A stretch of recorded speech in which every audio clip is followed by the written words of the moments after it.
लगनिया हो दूसरा के बन जाई कनिया हो। अरे फगुए में लागल लगनिया हो दूसरा के बन जाई कनिया हो।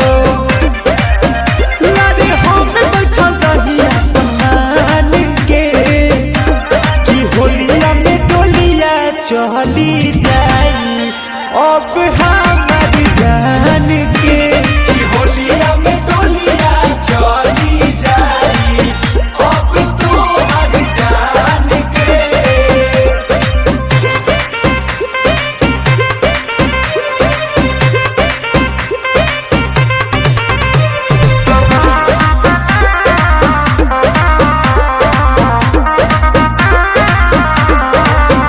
तोहर पिया वाला गाई गाल बबुला आंसू भरल हुई अखिया होला। तो पिया वाला गाई गाल बबुला आंसू भरल हुई अखिया मेरा।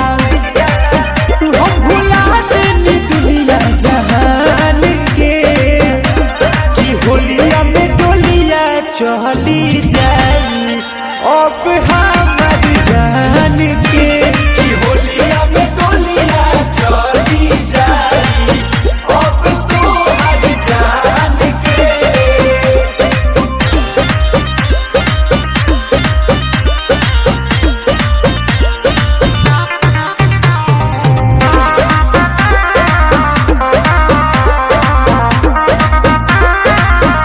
हरे के करा से खेलब रंगवा अबीर हो साजन के मन भइल